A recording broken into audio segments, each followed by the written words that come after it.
Hi guys! For today's video, we are going to discuss example number 2 of the angle formed by the two tangent lines. And yung angle na na-formed is still outside the circle. That is why we are going to still use the formula angle is equal to 1/2 times the difference of the measure of the bigger intercepted arc and the measure of the smaller intercepted arc.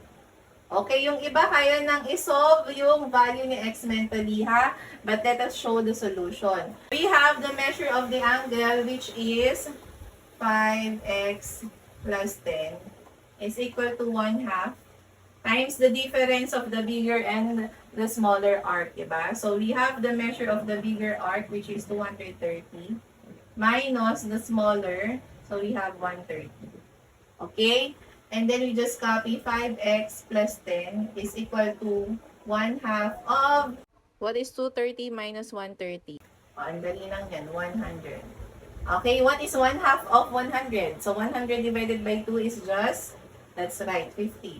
So we have 5x plus 10 is equal to 50.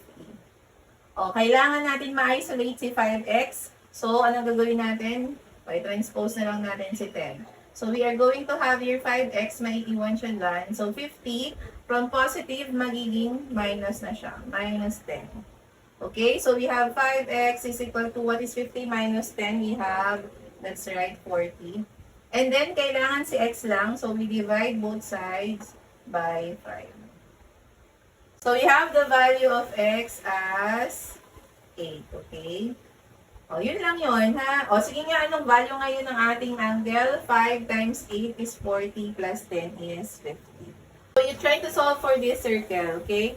What will be the value of x? Given kayo ng bigger intercepted arc, which is 280, and yung smaller intercepted arc mo is 80 degrees, what will be the value of x? Okay? Don't forget to follow for more math videos, and remember that sharing is caring.